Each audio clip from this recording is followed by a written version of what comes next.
رسول اللہ جوتا پہننے، کنگھی کرنے، وضو کرنے اور اپنے ہر کام میں داہنی طرف سے کام کی ابتدا کرنے کو پسند فرمایا کرتے تھے۔ صحیح بخاری حدیث نمبر 168۔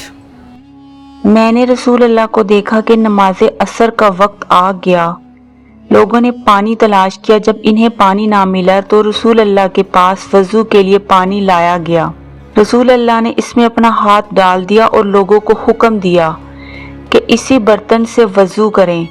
حضرت انس رضی اللہ عنہ کہتے ہیں کہ میں نے دیکھا کہ آپ کی انگلیوں کے نیچے سے پانی چشمے کی طرح ابل رہا تھا، یہاں تک کہ قافلے کے آخری آدمی نے بھی وضو کر لیا۔ صحیح بخاری حدیث نمبر 169۔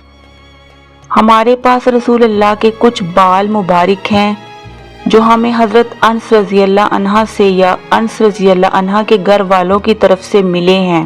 یہ سن کر عبیدہ نے کہا کہ اگر میرے پاس ان بالوں میں سے ایک بال بھی ہو تو وہ میرے لیے ساری دنیا اور اس کی ہر چیز سے زیادہ عزیز ہے۔ صحیح بخاری حدیث نمبر 170۔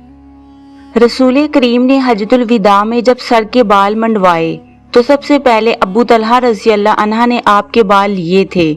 صحیح بخاری حدیث نمبر 171۔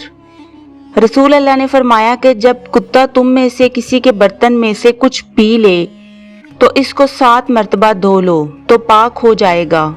صحیح بخاری حدیث نمبر 172۔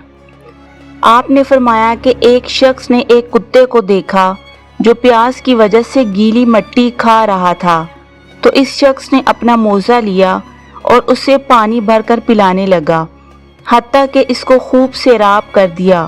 اللہ نے اس شخص کے اس کام کی قدر کی اور اسے جنت میں داخل کر دیا۔ صحیح بخاری حدیث نمبر 173۔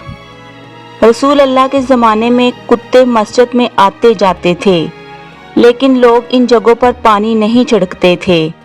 صحیح بخاری حدیث نمبر 174۔ میں نے رسول اللہ سے کتے کے شکار کے متعلق دریافت کیا تو آپ نے فرمایا کہ جب تم اپنے سدھائے ہوئے کتے کو چھوڑے اور وہ شکار کر لے تو اس شکار کو کھا، اور اگر وہ کتا اس شکار میں سے خود کچھ کھا لے تو اس کو نہ کھائیو، کیونکہ اب اس نے شکار اپنے لیے پکڑا ہے۔ میں نے کہا کہ بعض دفعہ میں شکار کے لیے اپنے کتے چھوڑتا ہوں، پھر اس کے ساتھ دوسرے کتے کو بھی پاتا ہوں۔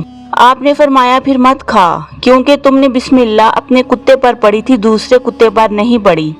صحیح بخاری حدیث نمبر 175۔ رسول اللہ نے فرمایا کہ بندہ اس وقت تک نماز ہی میں رہتا ہے جب تک وہ مسجد میں نماز کا انتظار کرتا ہے، تا وقت کہ وہ حدث نہ کرے۔ ایک اجمی آدمی نے پوچھا کہ اے ابو ہریرہ، حدث کیا چیز ہے؟ انہوں نے جواب دیا، ہوا جو پیچھے سے خارج ہو۔ صحیح بخاری حدیث نمبر 176۔ آپ نے فرمایا کہ نمازی نماز سے اس وقت تک نہ پھرے جب تک ریح کی آواز نہ سن لے یا اس کی بو نہ پا لے۔ صحیح بخاری حدیث نمبر 177۔